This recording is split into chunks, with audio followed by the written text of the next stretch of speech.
हाँ, जय मसीह की।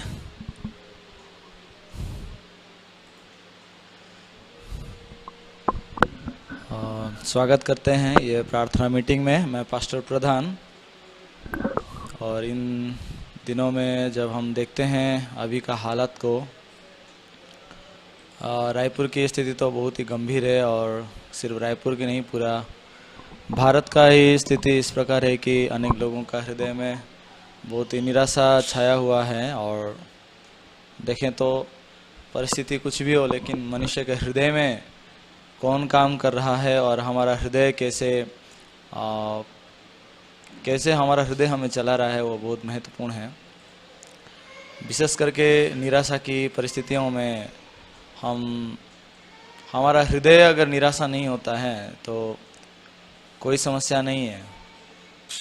लेकिन जब शैतान मनुष्य का हृदय को अंधकार से बांध देता है, अनेक लोग उस अंधकार से कैसे बचना है वो उपाय नहीं जानने के कारण भी, और मनुष्य के पास वो बल भी नहीं है, हमारे पास वो बल नहीं है, इसलिए आसानी रूप से हम अंधकार में बंधे जा सकते हैं। और इसलिए आज से हम हर सोमवार से शनिवार ये प्रार्थना सभा करते हैं, दिन में 1 बजे और रात को 9 बजे। जिसका जो समय पर सुविधा होगा आप लोग जूम से हमारे साथ जुड़ सकते हैं और आप प्रार्थना में शामिल होंगे। और हमारे साथ इस जूम में जुड़ने के लिए धन्यवाद। ये जय मसीह की। तो आइए हम प्रार्थना करेंगे और धन्यवाद देते हैं स्वर्गीय पिता परमेश्वर, आपकी महान अनुग्रह दया की वजह से परमेश्वर आज हम परमेश्वर आपका महिमा कर पा रहे हैं। स्वर्गीय पिता, ये दुनिया की परिस्थिति कुछ भी क्यों ना हो, परमेश्वर जब हम कोई चीज़ को अपने विचार अपने आँखों से देखेंगे तो निराशा निराशा दिखेगा, खुशी खुशी दिखेगा। लेकिन परमेश्वर का वचनों के द्वारा जब देखेंगे तो सत्य दिखेगा। स्वर्गीय पिता, बाइबल में भी जब हम देखते हैं पतरस के जीवन में परमेश्वर जब एक दर्शन दिया और उसे कहता है कि इस प्राणियों को तू मार और खा, पतरस का हृदय में ये नहीं लगता था कि इस खाने चीज़ें हैं। उसके ज्ञान उसका अनुभव के हिसाब से अशुद्ध वस्तुएं थी। लेकिन परमेश्वर उसे आवाज़ दिया, यीशु से उसे आवाज़ दिया। हाँ, पवित्र आत्मा के द्वारा उसको ये कहा जा रहा है कि हाँ, परमेश्वर जिसे शुद्ध किया है तो उसे अशुद्ध ना कहे। सगेविता, क्योंकि परमेश्वर का इच्छा मनसा और दर्शन के द्वारा कुछ और था। परमेश्वर इस प्रकार हमारे अनुभव में हम जब देखते हैं, हर एक परिस्थिति हमारे दृष्टि में और निराशा की भी दिखें, परिस्थिति कुछ भी कैसे भी दिखें, अशुद्ध और जैसा दिखें, क्योंकि हमारा विचार हमारा चिंताधारा वचनों से बहुत अलग है, शरीर से जुड़ा हुआ है, ये मरे हुए चिंता से जुड़ा हुआ है। इसलिए हमेशा हमारे हृदय से निकलने वाले चिंता कभी भी वचन से मेल नहीं होता है। परंतु परमेश्वर कहते हैं कि परमेश्वर जिसे शुद्ध किया है तो उसे अशुद्ध ना कहना। इसलिए वचनों के द्वारा देखते हैं तो वहाँ कोई भी प्राणी नहीं था जो अशुद्ध था। इसलिए स्वर्गीय पिता, क्योंकि तू वचनों को दिया, यूहन्ना में पुस्तक में भी 17 में, कि उस वचन के द्वारा ही हमें शुद्ध किया है स्वर्गीय पिता। और इस परिस्थिति को भी परमेश्वर हम जब अपने भले बुरे ज्ञान से जुड़े हुए हर एक कल्पना से जब हम देखेंगे तो कुछ हमें आशा के दिखेंगे, कुछ हमारे निराशा के दिखेंगे, परंतु परमेश्वर का वचन के द्वारा देखेंगे तो प्रभु का दान, हाँ, परमेश्वर हमेशा अच्छा ही है और स्वर्गीय पिता। इसलिए जब हम उसके धन्यवाद के साथ ग्रहण करते हैं तो कुछ भी बुराई नहीं है। अनुग्रह मांगते हैं पिता, इस प्रार्थना सभा को जो हमने शुरू किए हैं, हाँ परमेश्वर, इसके द्वारा अनेकों का हृदय में जो मुश्किलें, समस्याएं, तकलीफ़ें, पाप का समस्या भी हैं, परमेश्वर सब परिस्थितियों से वो प्रभु का वचनों के द्वारा निकल सकें और प्रभु का सच्चा महिमा आदर करने पाएँ। दुआ मांगते हैं पिता, ये रात की ये क्षेत्र को परमेश्वर तेरे हाथों में देते हैं, तेरे वचनों के द्वारा, तेरे आत्मा के द्वारा अगुवाई कर, ताकि हमारे हृदय में परमेश्वर का वचनों का सामर्थ्य को देख के हम प्रभु का महिमा करने पाएँ। और हर दिन हर घड़ी, हाँ परमेश्वर, निरंतर प्रभु का धन्यवाद करके, प्रार्थना करके, हाँ परमेश्वर, हम तेरे महिमा करने पाएँ और हर रोज़ हमारे हर एक मुसीबतों को जीतने भी पाएँ। इसी प्रकार दया और अनुग्रह मांगते हैं, हाँ परमेश्वर, जैसा उत्पत्ति में याकूब जब अपने बच्चों को आशीष देता है, वो कहता है कि यूसुफ एक फलवंत लता है जो सोते के पास लगाया हुआ है, वो सारे भीत को पार कर जाता है, सारे दीवारों को पार कर जाता है। परमेश्वर भले ही दीवारों जैसा परिस्थिति हमारे जीवन में आते हैं, लेकिन स्वर्गीय पिता जो लता सोत के पास लगाया हुआ है, सोत से, उस सोते से पानी को पाके वो बढ़ता है और दीवारों को भी लांघ जाता है, पार कर जाता है। परमेश्वर अभी हम देखते हैं ये कोरोना महामारी के ये दीवार के जैसा, ये भूखमरी के जैसा और ये संकट और ये महामारी के जैसा दीवारें जब हम देखते हैं, अनेक लोगों का हृदय में परमेश्वर ये निराशा भी घेर लेता है और उसे परमेश्वर कैसे पार करें उपाय शून्य हो जाते हैं। ऐसे कि अनेक प्रचारकों का हृदय में भी, सेवकाई में भी अनेक संकट आए हैं, आर्थिक संकट भी आए हैं, और इसलिए परमेश्वर अनुग्रह मांगते हैं कि इस सोते जैसा परमेश्वर का वचन का जो परमेश्वर ये सोत है, उसके साथ हमारा यहाँ मीटिंग में जुड़े हुए हर एक लोगों का भी हृदय को जुड़ने पाएँ और उसके द्वारा सबको परमेश्वर पार होके परमेश्वर का वो काम और चमत्कार को देखने पाएँ। दया अनुग्रह मांगते हैं और ये असंगति को शुरू से अंत तक तू ही तेरे आत्मा के द्वारा अगुवाई करना। प्रार्थना विनती सुनाए करके धन्यवाद देकर हमारा उद्धारकर्ता प्रिय नाथ श्री यीशु मसीह नाम से दुआ करते हैं, आमीन। ये धन्यवाद।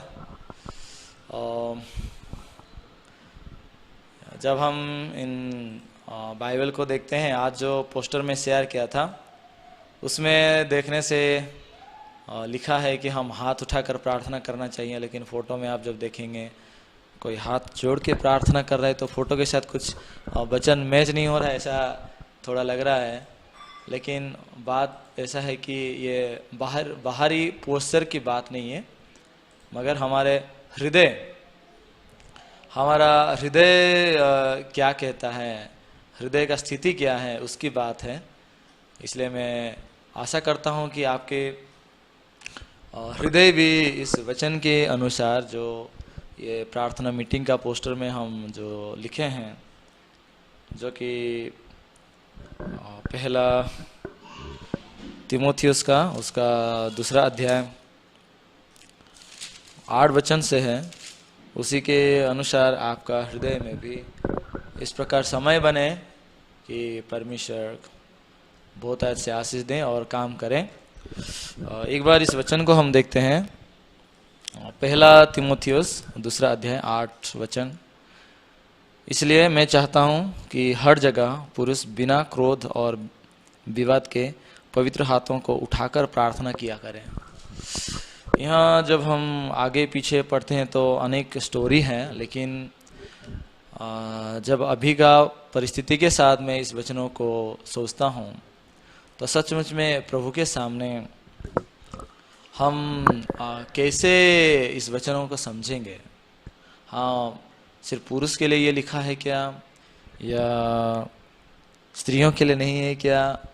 ऐसे कई बात को लेके हमारे हृदय में जो आत्मा से कोई संबंध नहीं रखता है, ऐसे बातों को लाकर भी शैतान भ्रमित रूप से खड़ा कर देता है, जिसके कारण जो वचनों का अंदर परमेश्वर जिस मन के द्वारा हमें स्वतंत्र करना चाहते हैं वो सच्चाई पहुंच नहीं पाता है। लेकिन अगर हम परमेश्वर का हृदय को देखेंगे तो उसमें वास्तविक रूप से हमारा हृदय को हर एक बंधनों से छुड़ाने का सामर्थ्य और उजाला है। कभी कभी मैं सोचता हूँ, जब वचनों को पढ़ता हूँ तो कुछ लोग उल्टा सीधा सवाल करते हैं, तो मैं सोचता हूँ इनका हृदय में ऐसा क्यों विचार आता है। एक्चुअली वो उनकी गलती नहीं है, कौन सा आत्मा की तरह चलाए जाते हैं उसके अनुसार सब अलग होता है। मैं किसी एक स्मोकर को बोल रहा था कि आप स्मोकिंग क्यों करते हैं। वो भाई हैं, अभी की बात नहीं है, बहुत पुरानी बात है, 2009 की बात है। उस समय उन्होंने मुझे बहुत टेढ़ा जवाब दिए थे। उन्होंने कहा कि स्मोकिंग नहीं करना करके बाइबल में कहाँ लिखा है, स्मोकिंग करने से नरक जाएंगे क्या? शराब पीने से नरक जाएंगे, हाँ ये लिखा है, लेकिन स्मोकिंग करने से नरक जाएंगे क्या? इस प्रकार बात जो कहा, मैं सच में इसको क्या समझाऊं, क्योंकि वचन में तो ऐसा नहीं पाएंगे ना कि स्मोकिंग करने से नरक जाएंगे। इसलिए वो इस प्रकार बातों को कहा। लेकिन हम जब सच में प्रभु का आत्मा को केंद्र में रख के सोचते हैं, यानी कि प्रभु का हृदय को लेके अगर प्रभु की तरफ सोचेंगे, तो क्या कहना चाहते हैं, परमेश्वर तो हमें इतना सोचने के लिए दिया है कि आप प्रभु का मन को लेके सोच सकें। नहीं तो क्यों लिखता कि तुम ढूंढो वो तुम्हारे पास में ही है बोल के। तो हम परमेश्वर का ढूंढने वाला तो कोई भी नहीं है, लेकिन क्यों लिखा कि तुम ढूंढो तो परमेश्वर तुम्हारे पास में ही उसको पाओगे। तो जब हम इस प्रकार हम शब्दों से शब्दों को लगा के जब सोचते हैं तो कई बार उलझन में पड़ जाते हैं लोग। परंतु जब हम वचन में परमेश्वर का हृदय क्या है उसको लेके जब सोचते हैं तो वास्तविक रूप से परमेश्वर का हृदय जो दया है, वो बलिदान नहीं चाहता है, उस दया का हृदय से हम मिल पाएंगे और सच्चा विश्राम हमारे हृदय में मिलता है। ये वचन को भी मैं जब पढ़ रहा था तो मैं क्या पाया कि हर जगह लिखा है प्रार्थना करने के विषय में, बिना क्रोध और बिना विवाद के, और लिखा है कि पवित्र हाथों को उठाकर प्रार्थना किया करें। सचमुच में अभी हमारा जब बल नहीं है तब हम परमेश्वर के सामने प्रार्थना करने जाते हैं, तो उस समय कैसे प्रार्थना करें लिखा है, हाथ उठाकर। तो इसलिए कई जगह पे मैं देखा हूँ कि लोग ऐसा हाथ उठाकर, चाहिए हम हाथ उठाकर प्रार्थना करेंगे करके बॉडी का पोस्चर में तो हाथ उठा देते हैं, लेकिन हृदय का देखेंगे तो हृदय में हाथ नहीं उठाते हैं। इसलिए मैं बाइबल में जब इसको लेके सोच रहा था, कई बार बाइबल को आप पढ़ने से आप समझेंगे कि बाइबल में हाथ उठाने का मतलब, प्रभु के सामने जब हम हाथ उठा के प्रार्थना करते हैं कि उसका मतलब बताता है कि हम नहीं कर सकते, मुझसे नहीं हो रहा है। उस हालत पे हम हाथ उठाते हैं, सरेंडर हो जाते हैं। लेकिन लोग सरेंडर नहीं हो रहे परमेश्वर के सामने, आत्मसमर्पण नहीं करते हैं, लेकिन अपने हृदय में बल को रख के जब वो जाते हैं प्रभु के सामने, सिर्फ बाहरी रूप से, बाहरी शरीर की भाव से वो हाथ उठा के प्रार्थना कर रहे हैं। इस प्रकार स्थिति के बारे में बाइबल नहीं कह रहा है। एक बहुत ही मशहूर एक दृष्टांतों को हम समझेंगे। जब यीशु संसार में था, उसको अनेक प्रकार लोग आते थे, अनेक सवालों को करते थे, और यीशु मसीह उन्हें दृष्टांतों में समझा दिया था। एक व्यवस्थापक आके यीशु को सवाल किया था कि हे गुरु, मैं अनंत जीवन का वारिस होने के लिए मैं क्या करूं। ये सवाल अपने आप में ही इसका कोई जवाब नहीं है। क्यों? गलत सवाल का कोई जवाब नहीं होता है। वो कहा कि अनंत जीवन का वारिस होने के लिए मैं क्या करूं। वास्तविक रूप से अनंत जीवन जो पाप से क्षमा पाएगा वो अनंत जीवन पाएगा। जिसके पास पाप है उसके पास अनंत जीवन नहीं है, क्योंकि अनंत जीवन यीशु को विश्वास करना है, और जो यीशु को विश्वास नहीं किया है वो अनंत जीवन नहीं पाया है, ये बाइबल कहता है। तो यीशु को विश्वास करना मतलब लोगों का भी अपना अपना मापदंड है। कोई बाइबल पढ़ता है इसलिए सोचता है कि मैं विश्वास करता हूँ। मैं भी बचपन से मतलब माँ बाप के साथ चर्च जाना जब सीखा, तब से जब जहाँ तक मेरा ज्ञान है, संडे स्कूल से मैं जब चर्च जा रहा था, वहाँ 10 आज्ञा को सिखाया जाता था, और बाइबल को रटना मतलब कुछ पदों को मुखस्त करने को कहा जाता था, और प्रभु का सिखाया हुआ प्रार्थना करना, दान देना, और थोड़ा बड़ा हुआ तो हमें उपवास प्रार्थना करने को भी कहा गया। तो इन सारे बातों को लेके मैं जब सीख रहा था और मेरा जीवन में हमेशा कोशिश करता रहा था, मैं क्या विचार कर रहा था, क्या कोशिश कर रहा था कि मैं अच्छा काम करके आज्ञा को सब मान के मैं स्वर्ग जाऊंगा। लेकिन वो तो होता नहीं है आज्ञा को मानना। पता नहीं आप लोगों में से कितने 10 आज्ञाओं में से कितने आज्ञा को माने हैं, लेकिन मेरे बारे में कहूं तो मैं एक भी आज्ञा को सिद्ध रूप से नहीं माना हूं। एक भी आज्ञा जीवन में सिद्ध रूप से नहीं माना हूं, क्योंकि और व्यवस्था के अनुसार और बाइबल के अनुसार देखेंगे तो और गहराई रूप से हम समझ सकते हैं। आज्ञा को मानना मतलब पूरे आज्ञा को मानना है। एक आज्ञा को मान के दूसरे में चूक गया तो पूरे आज्ञा उल्लंघन का दोषी ठहरेगा, ये बात आप जानते हैं। तो इसलिए मेरे हृदय में इस मामले में मैं बहुत अनिश्चित था।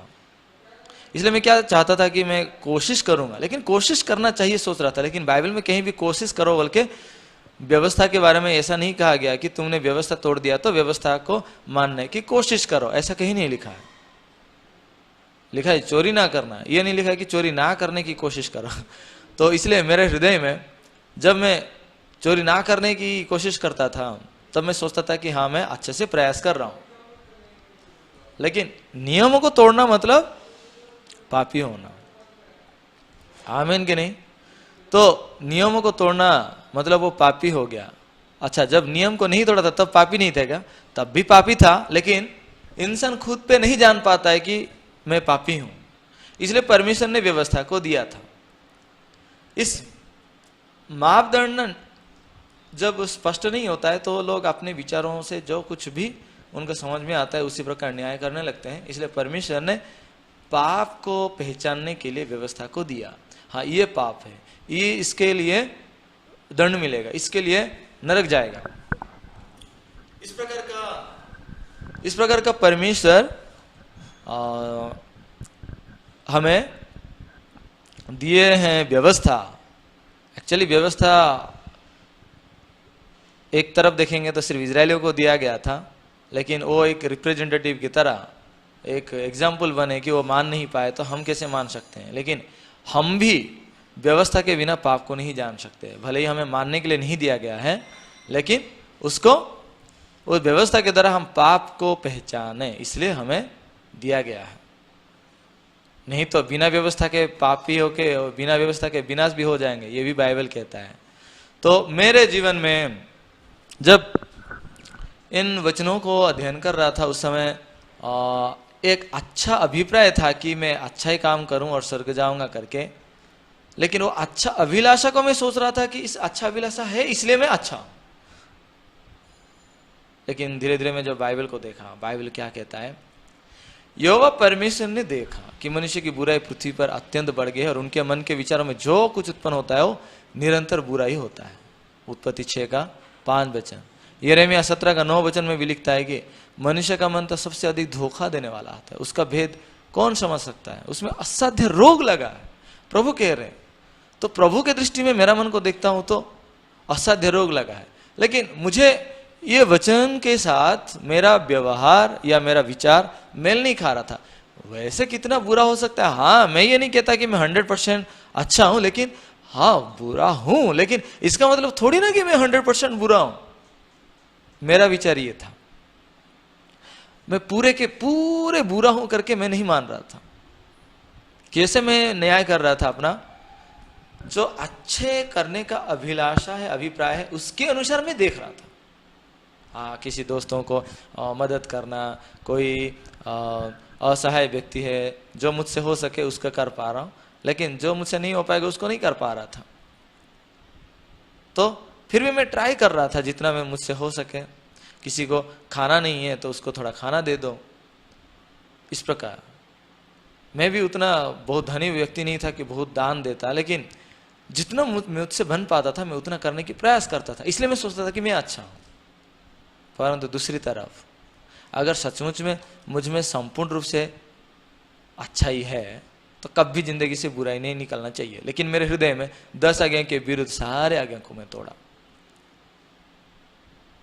इस बात को मैं जब देखता, धीरे धीरे जब मेरा उम्र बढ़ते गया, मैं जब सोच रहा था कि सचमुच में कब तक मैं ऐसा जीऊंगा, मैं क्रिश्चियन होके बाइबल पढ़ के यीशु का नाम लेकर कब तक ऐसा जीऊंगा। इसलिए मैं प्रभु के सामने जब प्रार्थना में बैठता था, मैं हर शाम को जब प्रार्थना में बैठता प्रभु को निश्चित रूप से बोलता था, हे प्रभु मैं पापी हूं, आज मैं जाने अनजाने में ये गलती कर दिया, उसको ये कर दिया, उसको वो कर दिया।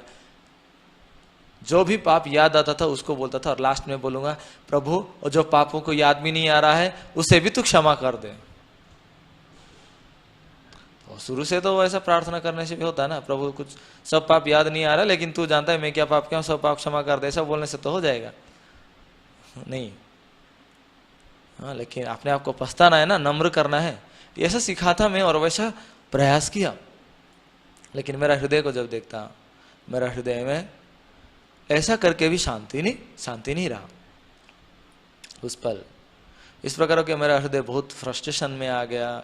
और उस समय ऐसा ये महामारी परिस्थिति तो नहीं था, लेकिन मेरा आत्मा की स्थिति बहुत गंभीर चल रहा था, बहुत गंभीर रूप से। मेरे हृदय में नरक का भय बहुत घिरा हुआ था। आज अगर मैं मर जाऊंगा तो सच में मैं नरक ही जाऊंगा, तो कैसे करूं ये पाप से बचने के लिए, नरक से बचने के लिए मैं क्या करूं? क्या सचमुच में मैं आज अगर मर जाऊंगा स्वर्ग जा पाऊंगा? नहीं, मुझे मालूम नहीं है। हाँ, वचन भी लिखा है कि सब प्रभु को प्रार्थना करने वाले, सबों को प्रभु प्रभु कहने वाले, सब प्रभु के नाम से चमत्कार करने वाले, सब प्रभु के नाम से भविष्यवाणी करने वाले, सबके सब स्वर्ग नहीं जाएंगे। तो मेरा हाल क्या होगा? तो मैं बहुत उलझन पड़ के प्रार्थना करूंगा, प्रभु सच में मुझे नहीं मालूम है, परंतु प्रभु तू दयालु है, तू प्रेम करने वाला है, 7 गुना 70 बार क्षमा करने वाला है, मुझे माफ कर दे, ये कर दे करके मैं प्रार्थना करता था। लेकिन वास्तविक रूप से क्या है प्रार्थना? कैसे प्रार्थना करना चाहिए? वो सिर्फ मेरे होठ पे तो मैं बोलता था मैं पापी हूं, प्रभु मुझे क्षमा कर दे, लेकिन कल जब निकलूंगा, उसके कल को जब निकलूंगा, हाँ मैं कल गलती किया था, आज से लेकिन मैं अच्छा ही करूंगा, आज से मैं कोशिश करूंगा कि मैं अच्छे से जीऊंगा। इस प्रकार मैं प्रयास कर रहा था कि अच्छा ही करने को। मेरे प्रियो, क्या आप भी ऐसे जी रहे हैं क्या? तो मुंह में प्रभु के सामने बोल दिया मैं पापी हूं, लेकिन दूसरे समय में मैं कुछ अच्छा ही करने की प्रयास कर रहा हूं। अगर प्रभु के सामने मैं बोला हूं मैं पापी हूं, तो एक पापी का क्या हक रहा है, क्या योग्यता रहा है कि आगे को भलाई कर पाएगा, या क्या उसका गारंटी है, या फिर क्या भरोसा योग्य कोई बात है उसमें? जानते हैं बाइबल क्या कहता है? रोमियो 3 अध्याय का 23 वचन में बाइबल कहता है, इसलिए कि सबने पाप किया है और परमेश्वर का महिमा से रहित है। इस वचन साफ साफ कह रहा है कि कोई भी परमेश्वर का महिमा के सामने अपने कर्मों से नहीं जा सकता। सब के सब पाप किए हैं। तो हम कब पाप किए हैं?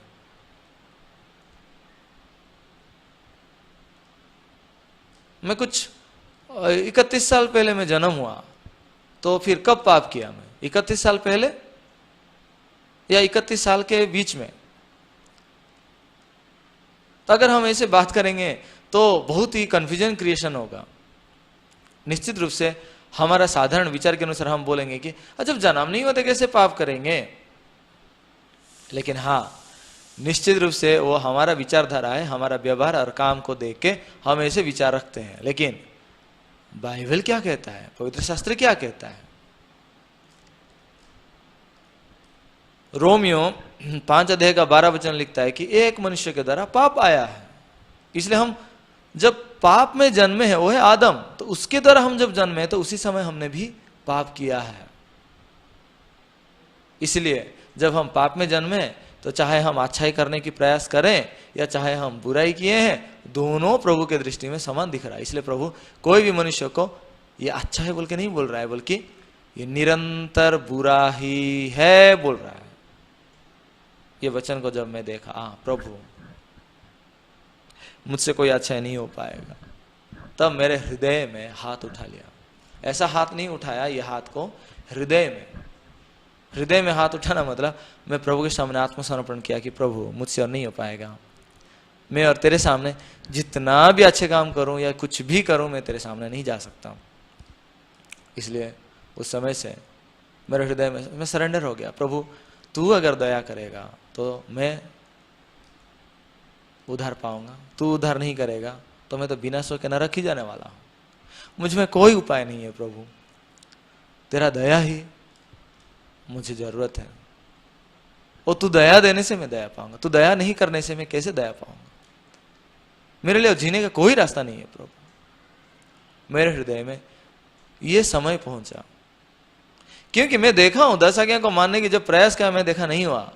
कुछ लोग बोलते हैं नहीं नहीं नहीं, हमारा इच्छा शक्ति काम है ना, इसलिए ऐसे होते हैं। अगर हम दृढ़ मनस्थ करते हैं तो निश्चित रूप से हम आज्ञा को मान सकते हैं। क्यों नहीं मान सकते? प्रभु हमें अनुग्रह दिया है, क्यों नहीं मान सकते? ऐसा बोलते हैं लोग। क्या वास्तविक रूप से हम अगर दृढ़ निष्पत्ति लेंगे तो प्रभु का आज्ञा को मान सकते हैं, 10 आज्ञा को? ये हमारे बस की नहीं है। परमेश्वर हमें आज्ञा को मानने के लिए भी नहीं दिया है। हमें दिखाना चाहते हैं कि तू एक बेसहारा आदमी, असहाय आदमी है। इसलिए हम इस हालत में प्रभु के दया तले, अनुग्रह तले जब आएंगे प्रभु मुझसे नहीं हो पाएगा। उस समय परमेश्वर बहुत ऐसे दया देता है और अनुग्रह किया है। अनुग्रहकारी परमेश्वर, अनुग्रह पाने की स्थिति में हम जब आएंगे तो प्रभु भी अनुग्रह देता है। लेकिन आज लोगों का हृदय में ये अपने ऊपर भरोसा और अपने हृदय को विश्वास जो करते हैं कि मैं कर सकता हूँ, ये नहीं टूटता है। आज मैं बहुत लोगों से फेलोशिप किया फ़ोन के जरिए, कुछ लोगों को जूम में भी जुड़ा था। कोरोना में आक्रांत हुए हैं तो उनको भी मैं फ़ोन करते करते पता चला कि उनको कोविड पॉजिटिव निकला है, और कब से हुए हैं पता नहीं, लेकिन वो लोग कमरे में बंद होकर चुपचाप हैं। एटलीस्ट वो फ़ोन करेंगे तो संगति करेंगे। हृदय जब बहने लगेगा, परमेश्वर का वचन की ताकत से सब कुछ जीत सकते हैं। लेकिन उनके हृदय में भी शैतान चिंता दिया, क्या पता नहीं, और वो लोग चुपचाप थे। लेकिन मैं उनका फैमिली को बुला के जूम में संगति किया, और उसके बाद वो बहुत आशा से भर गए। निश्चित रूप से परमेश्वर उनको जो प्रतिज्ञा दिए, वचन को दिए, उनके द्वारा उनको भी और बीमारी से भी निकाल लाएंगे। और मैं विशेष करके आज 2 लड़कों से मैं बात किया। एक 9 साल का लड़का है और एक 13 साल का लड़का है। ये यूँ बोलेंगे कि संडे स्कूल बच्चे हैं, लेकिन जवान भी हो गए हैं। 13 साल मतलब तो यूथ मीटिंग में भी शामिल होते हैं। तो सुबह सुबह मैं एक लड़का को फ़ोन किया। एक्चुअली डायरेक्टली मैं उससे माँ को फ़ोन किया, तो वो भी परेशान थी अपने बच्चे के बारे में लेकर। तो उनको पास्टर मेरे बेटे से थोड़ा बात करिए बोला। तो मैं उनसे जब बात किया, मुझे मालूम था कि वो गेम खेल रहा है मोबाइल में, और वो गेम खेलने के कारण और उनका माँ जो जूम मीटिंग में जुड़ती है, वो डाटा ख़त्म हो जाती है, तो जुड़ नहीं पाते, दिक्कत आती है, वो परेशान है। तो इसलिए वो एक दिन बोले कि पास्टर ये लड़का को मैं बोलता हूँ, लेकिन वो तो डाटा सब ख़त्म कर देता है और मैं जुड़ नहीं पाता हूँ, क्या बताऊँ कितना गेम खेल रहा है बोल के। मैं बोला सिस्टर, आपका वो डाटा ख़त्म कर रहा है वो प्रॉब्लम है। मैं जब देख रहा हूँ वो लड़का पूरा बर्बाद हो गया है, वो बर्बाद की और रास्ते पर है वो अभी, और बर्बाद होने के लिए और बचा ही नहीं है। उसका जीवन बर्बाद हो जा रहा है, उसका आपका परिवार बर्बाद हो रहा है, लेकिन आपको डाटा की पड़ी है। और सिस्टर समझ नहीं पाई होगी। फिर बोली पास्टर एक बार मेरे बेटे से बात करेंगे। हाँ मैं तो उस दिन बात नहीं हुआ था, तो आज बात किया। मैं उनको वो लड़का को पूछा आपका उम्र क्या है, वो बोला 9 साल का है। मैं उसको सीधा पूछा कि तू इंजीनियरिंग कंप्लीट कर लिया क्या। वो समझ नहीं पाया होगा कि ये क्या सवाल था। इंजीनियरिंग कंप्लीट क्या किया मैं, कहाँ से करेगा, 9 साल का लड़का है ना। नहीं मैं इंजीनियरिंग कहाँ कंप्लीट करूँगा। तो इंजीनियरिंग क्या होता है जानता है। वो नहीं जानता हूँ। अरे तो इंजीनियरिंग भी नहीं जानता है। सॉफ्टवेयर इंजीनियर क्या होता है जानते हैं, नहीं जानता। अच्छा तू ज़्यादा स्मार्ट है या इंजीनियर ज़्यादा स्मार्ट है, वो तो समझता नहीं तो क्या बोलेगा ना। तो मैं उसके बाद बोला कि तेरा 12th कंप्लीट हो गया। मैं उसको पूछा बीएससी कंप्लीट किया, वो भी नहीं जानता है वो। फिर इंजीनियरिंग क्या समझेगा। फिर मैं बोला 12th पढ़ा है, तो बोला नहीं 12th नहीं पढ़ा हूँ अभी। तो 12th ख़त्म होने के बाद अगर साइंस स्टूडेंट लोग 12th में कंप्लीट करते हैं साइंस में, उसके बाद वो इंजीनियरिंग एंट्रेंस देते हैं, उसके बाद जो कोई अपना स्ट्रीम चुनते हैं, उसके बाद जो सॉफ्टवेयर इंजीनियरिंग लेते हैं वो सॉफ्टवेयर इंजीनियरिंग में 5 साल पढ़ाई करते हैं। उसके बाद अच्छे से अगर पढ़ाई किए, अच्छा स्कोर रहा, अच्छा उनका अभ्यास किए हैं क्लासेस में, तो परफॉर्मेंस के अनुसार उनको अच्छे अच्छे नौकरी भी मिलता है, या खुद का कंपनी भी सॉफ्टवेयर कंपनी वो शुरू कर रहे हैं। और ये कितना स्मार्ट होते हैं आप सोचो। तो 12th का क्लास का एक लड़का का या 12th क्लास एक स्टूडेंट का दिमाग और 9 साल लड़का तेरा दिमाग, किसका दिमाग स्मार्ट है, कौन ज़्यादा होशियार है, कौन किसको जीत पाएगा। ये तो अभ्यास है ना। कोई भी बोल सकता है नहीं वो 12th क्लास का स्टूडेंट ज़्यादा स्मार्ट है। और 12th क्लास स्टूडेंट और इंजीनियरिंग स्टूडेंट कौन ज़्यादा स्मार्ट होगा। नहीं इंजीनियरिंग स्टूडेंट स्मार्ट होगा। तो वो स्मार्ट बच्चे जो सॉफ्टवेयर इंजीनियरिंग करके जब एक बड़े बड़े कंपनी में वो जॉब लेते हैं, तो वहाँ पे 2000, 3000, 5000 ऐसा इंजीनियर लोग जमा होके एक गेम बनाते हैं। हर एक गेम के लिए अपना कैपेसिटी के कंपनी के हिसाब से जितना काफी रहते हैं स्टूडेंट जो मतलब इंजीनियर लोग मिल के डिस्कस कर करके रिसर्च कर करके कई महीना लगा देते हैं और एक गेम बनाते हैं और वो गेम को एंड्रॉयड प्ले स्टोर या ऑनलाइन में फेसबुक में यूट्यूब में डाल देते हैं, तो उसी से लिंक लेके लोग बच्चे खेलते हैं। वो कैसे बनाए होंगे सोचिए। और ऐसे भी कोई कोई गेम है बच्चे वहां पे पैसा लगाते हैं और पैसा पा रहे हैं, इसलिए वो बहुत उत्कंठित हैं। अकाउंट उसमें डाल देते हैं माँ बाप का, फिर कुछ दिन के बाद माँ बाप का अकाउंट से पैसा गायब। वहाँ कई प्रकार स्ट्रैटेजी से वो लोग उनको लूटते हैं, सॉफ्टवेयर अपडेट कराने के लिए, नेक्स्ट लेवल के लिए, टोकन खरीदने के लिए, हाँ बहुत से क्या क्या कराते हैं। मुझे उतना नॉलेज नहीं है गेम के बारे में, लेकिन कुछ कुछ आइडिया है, क्योंकि जो फ्री गेम्स होते हैं ऐसा चीज़ें नहीं थे उसमें। जब लेवल को मैं खेल रहा, कुछ गेम को मैं भी पहले खेला था, तो उसमें लेवल वाला होता है, पहला लेवल दूसरा लेवल। तो हम जब जाएंगे पहला लेवल दूसरा लेवल आसान रहता है, 5 लेवल तक तो आसान रहेगा, पता नहीं हर एक गेम का अलग अलग रहता है। उसके बाद कठिन कर देते हैं, तो तब क्या होता है वो लेवल इतना कठिन हुआ रहेगा, लेकिन ये लड़का हार मानने को तैयार नहीं रहेगा, वो खेलूंगा ही बोलेगा। सब कुछ बर्बाद हो जाए लेकिन उसको पीछे लौटने का नाम नहीं लेगा, ऐसा होता है। और सिर्फ गेम की बात नहीं, मेरे लाइफ में, स्कूल लाइफ में मैं एक प्रैक्टिकल चीज को ऐसा देखा हूं। ये मैं क्या कहना चाहता हूं ना, लोगों के अंदर ना आत्मविश्वास है, ये शैतान ऐसा भर के ऐसा चलाता है कि वह बर्बाद होने जाते हैं, लेकिन अपने आप को इनकार करके लौटते नहीं है। नीति वचन में तो लिखा है कि मनुष्य की दृष्टि में ऐसे मार्ग होते हैं जो उसको सीधा जान पड़ते हैं, लेकिन अंत में मृत्यु होता है।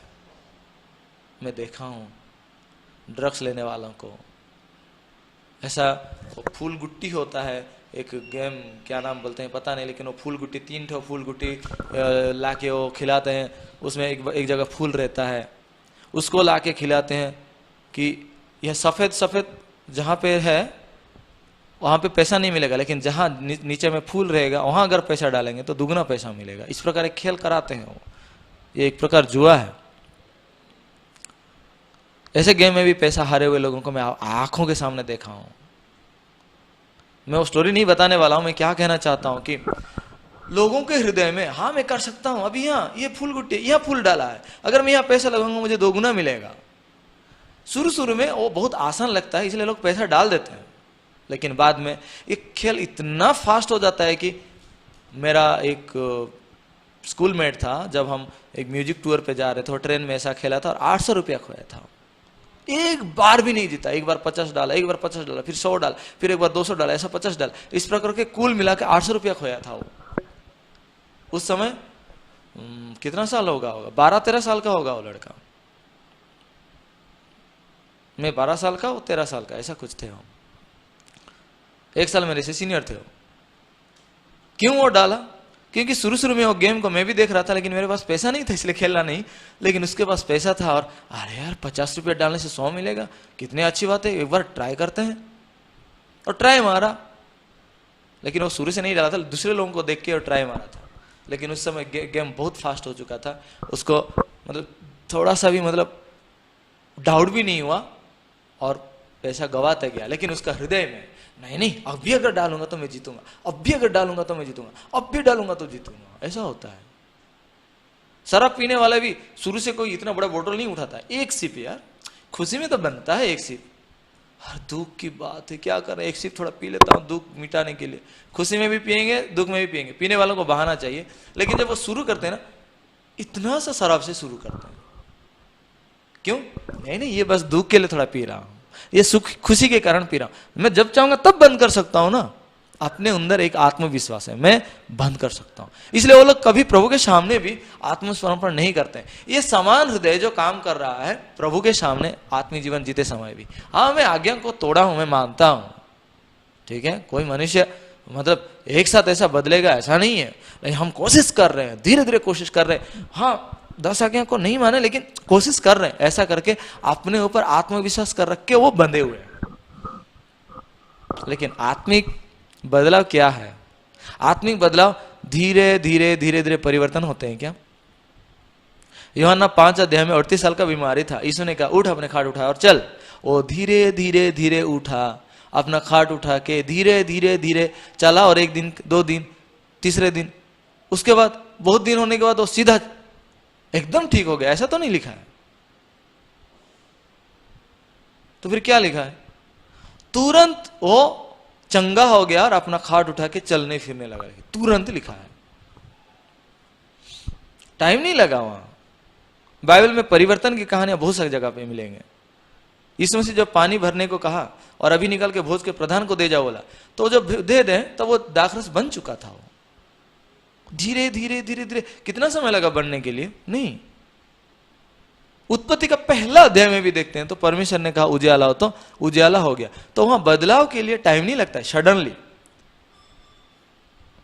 मतलब तुरंत, इमीडिएटली। सडनली तो नहीं, इमीडिएटली होगा, इमीडिएटली वो तुरंत वो चंगा हो जाता है। उजियाला हो, परमेश्वर ने कहा उजियाला हो जाता है। उठ निकाल के आजा, तो समाधि से लाजरस निकाल के आ जाता है। तो परमेश्वर का वचनों में इतना ताकत है कि वो तुरंत काम कर रहा है। तो मनुष्य का जीवन में, आत्मिक जीवन में पाप से क्षमा के बारे में बोलिए, या आत्मिक जीवन, विश्वास का जीवन जीने के बारे में बोलिए, बदलाव के लिए क्यों लंबा समय लगेगा? वो शैतान का मापदंड है, वो शैतान का शिक्षा है कि धीरे धीरे हम बदलेंगे। लेकिन सच में अगर हृदय में वचन प्रवेश करेगा तो बदलाव के लिए टाइम नहीं लगता है। लेकिन निश्चित रूप से हमें एक बात को जानना जरूरी है कि एक पॉइंट है जिस पॉइंट पे परमेश्वर काम कर रहे हैं। जैसा ये प्रार्थना सभा को जब मैं शुरू करने के लिए मैं चिंता कर रहा था, तो परमेश्वर मुझे इस वचन को दिए, 1 तीमुथियुस 2 अध्याय का 8 वचन को, जिसमें लिखा जाता है, इसलिए मैं चाहता हूं कि हर जगह पुरुष बिना क्रोध और विवाद के पवित्र हाथों को उठाकर प्रार्थना किया करें। वाह, पवित्र हाथों को उठाकर प्रार्थना करेंगे। कौन? यहाँ सबको ही प्रार्थना कर सकते हैं, पुरुष भी स्त्री भी, लेकिन शब्द के लिए यहाँ एक रिप्रेजेंटेटिव के रूप में जैसा पुरुष लिखा है 9 में लिखे तो वैसे ही स्त्रियां भी करके लिखा है। तो यह जब प्रार्थना करने को बोलता है, हर जगह कहीं भी आप प्रार्थना कर सकते हैं, लेकिन हृदय की इंपॉर्टेंट। ऐसा नहीं कि हम हाथ उठाकर प्रार्थना करेंगे, वो वाला बॉडी की पोस्टर की बात नहीं है। ये बाइबल हृदय की दुनिया है और हमारा हृदय की स्थिति को बताता है। इसलिए जब व्यवस्थापक भी यीशु को पूछता है, मैं अनंत जीवन का वारिस होने के लिए मैं क्या करूं, तो यीशु मसीह उसको क्या करना है वो नियमों को नहीं बता रहा है, यीशु मसीह उसका हृदय का स्थिति को दिखा रहा है। वो यीशु कहा कि तू तो व्यवस्थापक है, तू जानता है व्यवस्था में क्या लिखा है, तू कैसे पढ़ता है। यीशु 2 सवाल किया था, लेकिन उसने एक जवाब दिया, क्या लिखा है और तू कैसे पढ़ता है। क्या लिखा है वो साफ साफ बोल दिया। हाँ, व्यवस्था में लिखा है तो सारे मन, सारे प्राण, सारे बुद्धि, सारे मन, सारे शक्ति के साथ प्रभु अपना परमेश्वर को प्रेम करना, और दूसरा अपने पड़ोसी को अपने समान प्रेम करना। हाँ, निश्चित रूप से ये 2 आज्ञा में सारे 10 आज्ञाएं सम्मिलित है। अगर 10 आज्ञा का सारांश निकालेंगे तो ये 2 श्रेष्ठ आज्ञा बनेंगे। जब हम इन वचनों को देखते हैं तो ये यीशु मसीह उनको कहा व्यवस्था में क्या लिखा है, वो साफ साफ बोला, लेकिन तू कैसे पढ़ता है। मतलब हम इस प्रकार भी पढ़ सकते हैं, उस प्रकार भी पढ़ सकते हैं। तो कैसा इस प्रकार उस प्रकार पढ़ना, मतलब ये व्यवस्था को पढ़ के कोई सोच सकता है कि हाँ यहाँ लिखा है, हाँ सारे मन के साथ प्रभु को प्रेम करना है, हाँ प्रभु को हमें प्रेम करना चाहिए, प्रभु के साथ सारे मन के साथ प्रभु को प्रेम करना चाहिए, ऐसा भी कोई पढ़ सकता है। और पड़ोसी को अपने समान प्रेम करना लिखा है, इसलिए हमें भी अपने पड़ोसी को अपने समान प्रेम करना चाहिए, ऐसा बोलने वाले भी लोग होंगे और इस प्रकार पढ़ने वाले भी लोग होंगे। और दूसरे प्रकार क्या हो सकता है, देखिए जब ये वचनों को हम पढ़ते हैं, सारे मन के साथ प्रेम करना लिखा है, सारे शक्ति के साथ प्रेम करना लिखा है, और पड़ोसी को भी अपने समान प्रेम करना लिखा है। कैसे इंसान सारे मन के साथ प्रभु को प्रेम कर सकता है? कौन है जो दुनिया में ऐसा प्रेम किया है? कौन है जो दुनिया में पड़ोसी को अपने समान प्रेम किया है? कौन किसको प्रेम करने वाला है? बाइबल में तो प्रेम परमेश्वर है, तो प्रेम परमेश्वर है तो परमेश्वर ही प्रेम करेगा, लेकिन उसके अलावा हम प्रेम करेंगे, ये संभव है क्या? हम प्रेम पाने वाले हैं या प्रेम करने वाले हैं, वो बाइबल में स्पष्ट होना चाहिए। इसलिए यहाँ प्रेम करने वाला कौन है उसको समझना जरूरी है। वो बात ये व्यवस्थापक नहीं समझा था, इसलिए यीशु मसीह ने उसको एक दृष्टांत बताया। एक व्यक्ति यरूशलेम से यरीहो को जा रहा था, उन्होंने डाकुओं में घिरा गया, डाकुओं ने उसे मार मारे, उसके वस्त्र उतारे, उसको अधमरा करके छोड़ के चले गए। फिर क्या हुआ, एक याजक उस रास्ते से आया, उसको देखा, कतरा कर चला गया। लेवी आया, उसको देखा, वो कतरा कर चला गया।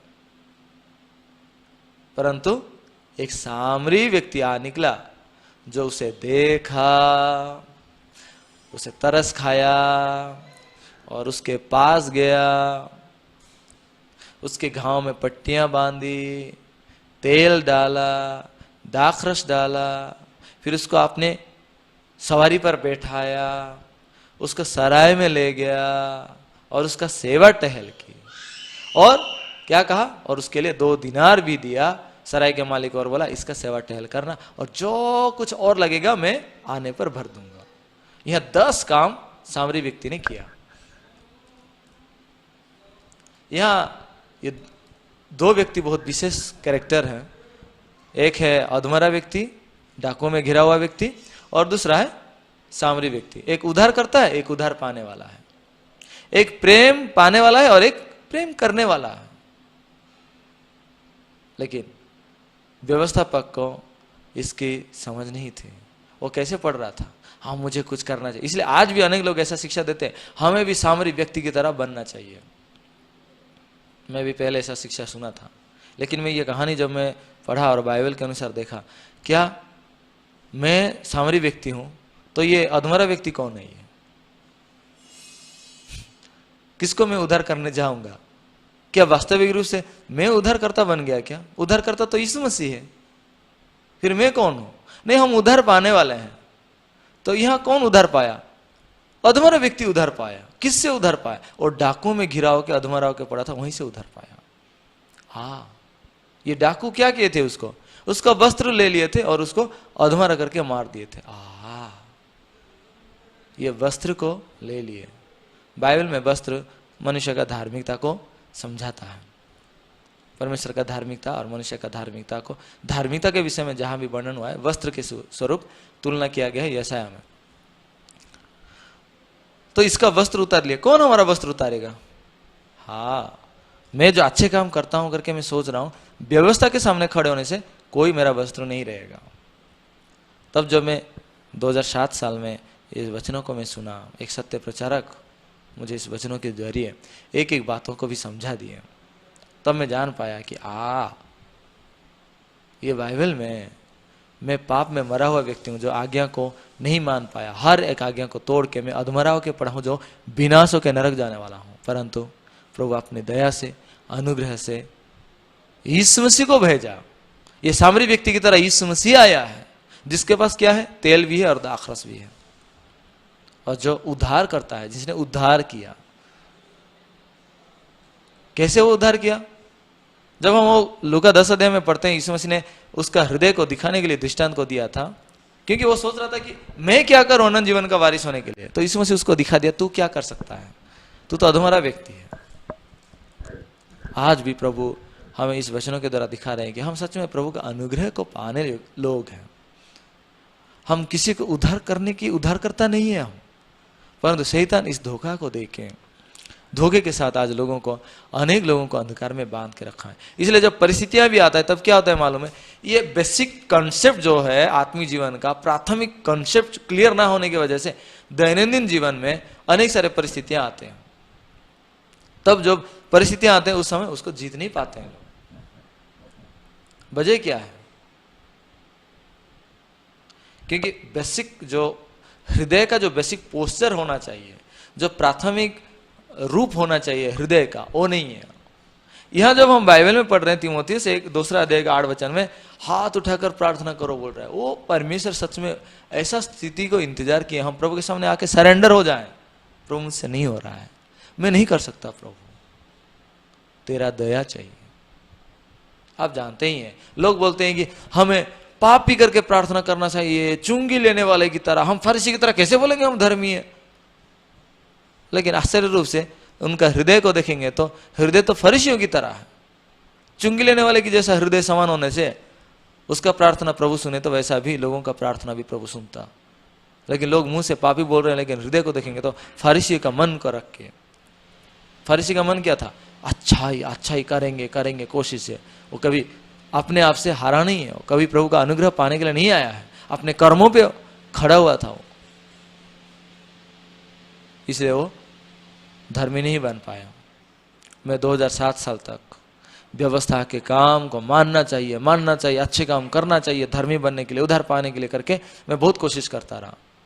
लेकिन जब वचन को देखा, बाइबल लिखता है कि व्यवस्था के क्रियाकर्मों से कोई भी प्राणी प्रभु के सामने धर्मी नहीं ठहरेगा, तब मुझे समझ में आया कि हाँ, धार्मिकता के लिए मेरे धर्म कर्म की कोई लाभ नहीं है, वरन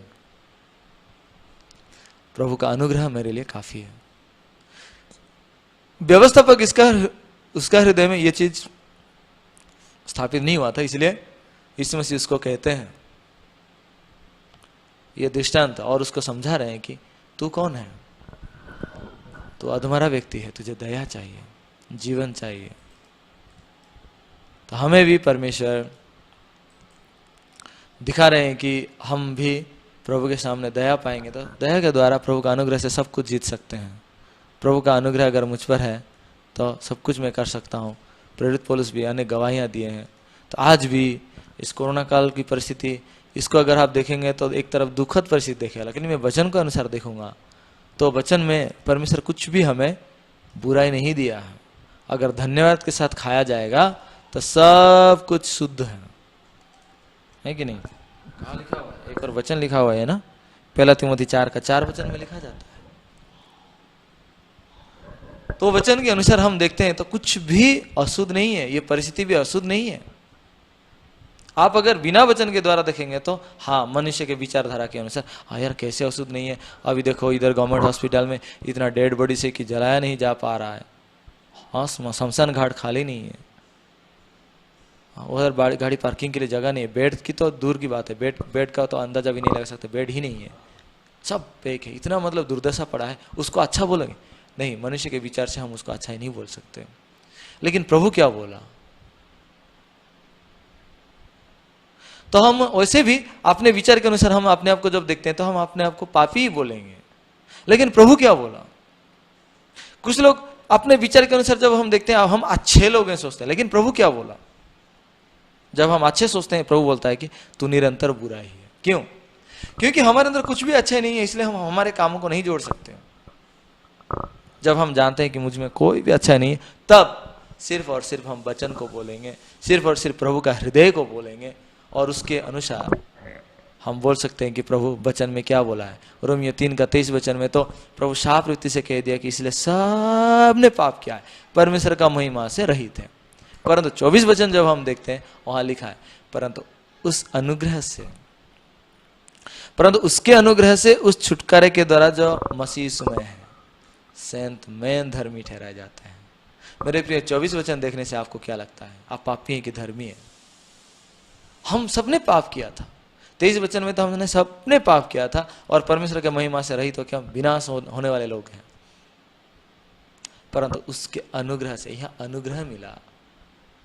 किसको अनुग्रह मिला? जो आविष्कार किया है कि प्रभु मेरे कर्मों से या व्यवस्था को मान के मैं धर्मी नहीं ठहर सकता, ये अनुग्रह को पाता है क्योंकि उसका अभी कर्म नहीं रहा। लेकिन जो आदमी सोचता है कि नहीं हम अगर कोशिश करेंगे तो होगा ना, क्यों नहीं, हमें प्रार्थना करना चाहिए और हमें जोर लगाना चाहिए, तब हम आज्ञा को मानेंगे तो प्रभु हमें आशीष देगा, ये अनुग्रह पाएगा लगता है। वो तो अपना कर्म को जोड़ रहा है। ऐसे लोग अनुग्रह कहां पाए हैं? नहीं पाए हैं। ऊषा की तरह मारे जाएंगे ये लोग, कैन की तरह इनकार किए जाएंगे, ऐसा की तरह आशीष खोएंगे और नहीं पाएंगे। तो बाइबल में अनेक ऐसा नमूना को हमें देखने को मिलता है। जो लोग अपने बलबूते अपने कर्मों के भरोसे पे प्रभु के सामने खड़े होना चाहे, प्रभु के द्वारा इनकार किए गए। वो दृष्टांतों के द्वारा प्रभु हमें आज भी दिखा रहे हैं कि हम अगर अपने कर्मों के द्वारा खड़े हो रहे हैं प्रभु के सामने, श्रापित होंगे। इसीलिए आज अपने हृदय को आप पूछिए, क्या वास्तविक रूप से मैं आज्ञा को मान सकता हूं? क्या मान सकते हैं? अगर मान सकते हैं तो मुझे मैसेज करिएगा। कैसे मान सकते हैं मैं भी जानना चाहूंगा, क्योंकि मेरे जीवन में देखा मैं मान नहीं पाया। सिर्फ मैं ही नहीं हूं, मूसा खुद व्यवस्था लाया, वो भी नहीं मान पाया, दाऊद वो भी नहीं मान पाया, अब्राहम विश्वास का आदि था, उस समय व्यवस्था नहीं था, लेकिन वो भी क्या मान सका? क्या नहीं ना। तो व्यवस्था के आने के बाद, व्यवस्था के दौरान के जितने भी लोग हैं उनको भी हम जब एक एक को जांचेंगे ना, उनका जीवन में ऐसा कोई नहीं रहा जो व्यवस्था को मान के धर्मी बना है। हाँ?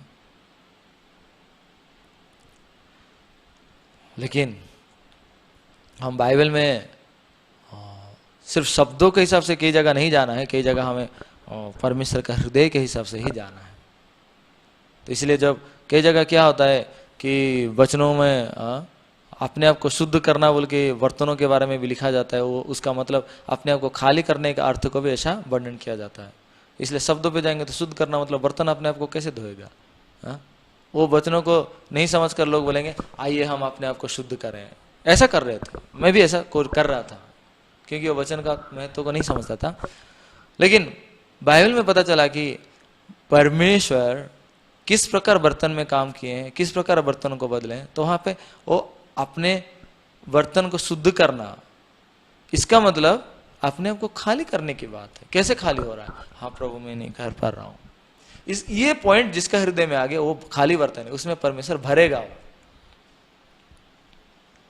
इसलिए कई जगह पे हम शब्दों पे नहीं जा रहे हैं, उसमें परमेश्वर का हृदय को देख रहे हैं। इसलिए ये तीमुथियुस में भी हाथ उठाना, मतलब ये हाथ उठाने की बात नहीं है, शब्दों की बात नहीं है, वहां पे सरेंडर हो जाना। प्रभु तूने कहा है सबने पाप किया है और परमेश्वर का महिमा से रहित है, इसलिए प्रभु मैं अपने कर्मों से, अपने धर्म कर्म के द्वारा तेरे सामने कभी खड़े होने के योग्य नहीं, मैं विनाश होने वाला हूं। तब परमेश्वर दया दे रहे, अनुग्रह दे रहे। इसलिए 23 के बाद 24 आता है। रोमियो 3 का 24 वचन जब हम पढ़ते हैं, परंतु उसके अनुग्रह से, उस छुटकारे के द्वारा जो मसीह यीशु में है, छुटकारा मसीह यीशु में है, छुटकारा मेरे कर्मों में नहीं है, छुटकारा मेरे विश्वास में नहीं है, छुटकारा मसीह यीशु में, उसके द्वारा हम सेंत में धर्मी ठहराए जाते हैं। और 2000 साल पहले इस मसीह ने उद्धार का काम पूरा किया है, इसीलिए हम सेंत में धर्मी ठहराए जा चुके हैं। आमीन। आप विश्वास करें तो भी आपको प्रभु धर्मी बना दिया है, विश्वास ना करें तो भी प्रभु आपको उद्धार कर दिया है। लेकिन फर्क यह है कि आप जब विश्वास करेंगे, आपका हृदय में ये विश्वास के कारण आप बोल सकते हैं विश्वास की बात। अगर विश्वास नहीं करते हैं तो आप अपनी अविश्वास की बात को बोल सकते हैं, जैसा पहले से बोलते हैं, है कि नहीं? मैं और आगे के समय में भी हम प्रार्थना करेंगे और उस समय भी हम एक एक बातों को सीखेंगे कि एक्चुअली प्रभु के सामने किस प्रकार परमेश्वर हमें आना चाहते हैं कि हम किस प्रकार आए। विश्वास के बिना हम उसे प्रसन्न नहीं कर सकते। प्रार्थना करना मतलब पुनरुक्ति का शब्द करके प्रार्थना करने से प्रभु सुनेगा, ऐसा नहीं है। विश्वास का प्रार्थना ही काम करेगा। धर्मी का प्रार्थना अनेक कार्य साधन करता है। तो कैसे लोग बोलते हैं कि धर्मी कोई नहीं है, एक भी नहीं है? अगर धर्मी का प्रार्थना ही अनेक काम को कर पाएगा तो फिर धर्मी कैसे नहीं है लिखा गया है। लोग आंशिक रूप से पढ़ने के कारण ऐसे कंफ्यूज होते हैं, लेकिन बाइबल के अंदर परमेश्वर का हृदय को केंद्र में रख के हम जब इन वचनों को पढ़ेंगे तो हाँ, क्यों लिखा हुआ कि भले काम करके कोई धर्मी नहीं हो सकता, इसीलिए। लेकिन हम कैसे धर्मी बने हैं? रोमियो 3 का 24 वचन कहता है कि उसके अनुग्रह से, उस छुटकारे के द्वारा जो प्रभु यीशु मसीह में है। यीशु मसीह हमें उधार देने के लिए 2000 साल पहले ही लहू बहा चुका है। ये हमारा मापदंड है कि हम पापी हैं या धर्मी हैं। ये मापदंड है कि हम स्वर्ग जा सकते हैं या नहीं जा सकते हैं। जो विश्वास किया वो धर्मी है, जो विश्वास नहीं किया वो अभी भी पाप में है। जो विश्वास किया वो स्वर्ग जाएगा, जो विश्वास नहीं किया वो नरक जाएगा। पाप किया है इसलिए नरक जाएगा, ऐसा है क्या? पाप किया है इसलिए स्वर्ग नहीं जा पाएगा, ऐसा है क्या? कौन पाप नहीं किया? सबने पाप किया और परमेश्वर का महिमा से रहित है।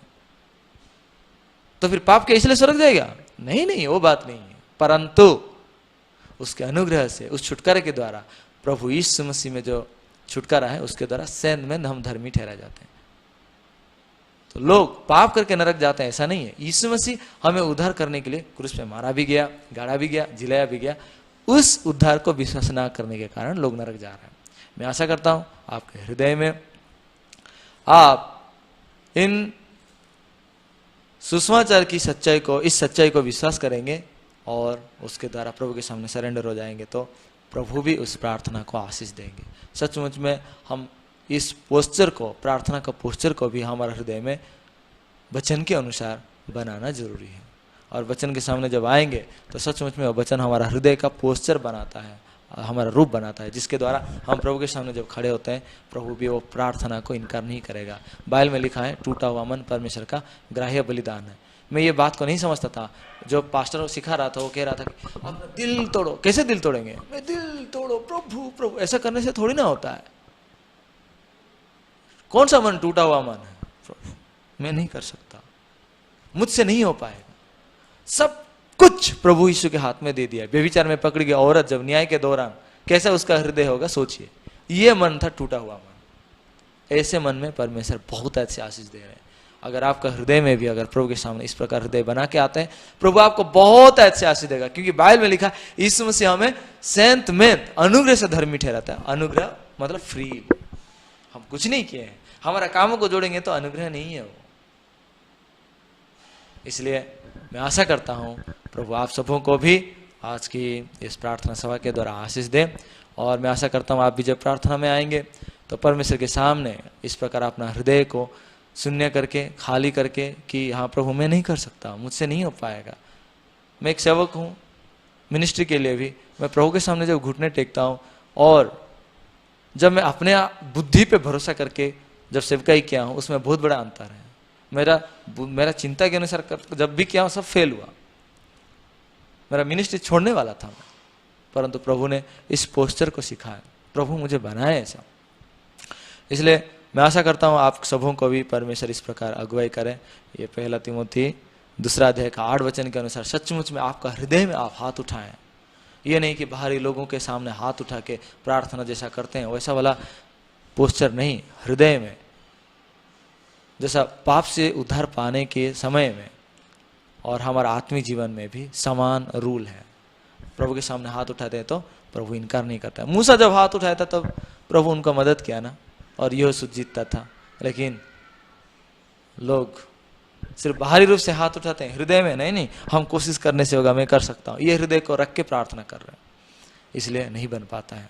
आशा करता हूँ प्रभु इन वचनों के द्वारा भी बहुत अच्छे आशीष दे और आपके परिवार को भी परमेश्वर सुरक्षित रखें। आइए प्रार्थना करेंगे। प्रभु धन्यवाद देते हैं आपका अनुग्रह दया की वजह से परमेश्वर हम ये प्रार्थना मीटिंग को जूम के जरिए हर सोमवार से और शनिवार तक दोपहर 1 बजे और रात को 9 बजे ये मीटिंग को रखें। पिता तो अनुग्रह दे कि हमारे प्रार्थना में जुड़े हुए हर एक व्यक्ति जूम के माध्यम से, यूट्यूब के माध्यम से, फेसबुक के माध्यम से भी जो जुड़े हैं परमेश्वर, उनके हृदय में परमेश्वर का मन से जुड़ने पाएँ और सचमुच में परमेश्वर जो अनुग्रह दिए हैं, जो सच्चा परमेश्वर स्वतंत्रता है, छुटकारा है, उसकी परमेश्वर सच में आशीष को पाने पाए। हाँ परमेश्वर अनेक लोगों का हृदय में अपने ऊपर विश्वास शैतान डाला है, अपने ऊपर विश्वास करने बनाता है, इसलिए वचनों के ऊपर अपना चिंता कर रख के विनाश की ओर जा रहे हैं। परमेश्वर अभी भी जब ये कोरोना स्थिति आया है, जब हम देखते हैं तब लोगों का बाहरी परिस्थिति पूरा बिगड़ा हुआ है, लोगों के ऊपर और भरोसा नहीं है, आशा नहीं दिख रहा है, परंतु परमेश्वर तेरा वचन ही अंतिम आशा है स्वर्गीय पिता। इसलिए दया मांगते हैं ऐसे हर एक लोगों को परमेश्वर इस मीटिंग में जोड़ के आशीष दे कि वो भी अपने हृदय में परमेश्वर का वचन जो सोत की तरह है और जिसके द्वारा यूसुफ फलबंत लता के जैसा परमेश्वर दीवारों को पार कर पाया, उस प्रकार इस परिस्थितियों को जीतने पाए। इस प्रकार दया अनुग्रह मांगते हैं पिता। हर एक ये मीटिंग में जुड़े हुए सदस्यों को तो आशीष दे, उनके परिवार को भी सुरक्षित रख।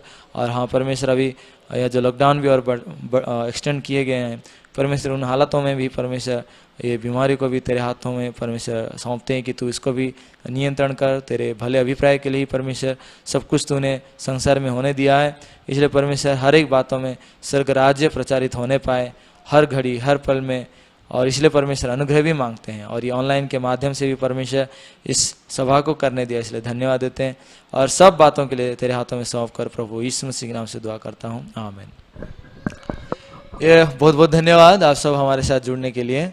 फिर सोमवार से और अगले शनिवार तक, संडे का अलग शेड्यूल रहता है इसलिए संडे ये टाइम पे नहीं कर रहे हैं, लेकिन हम सोमवार से शनिवार तक दोपहर 1 बजे और रात को 9 बजे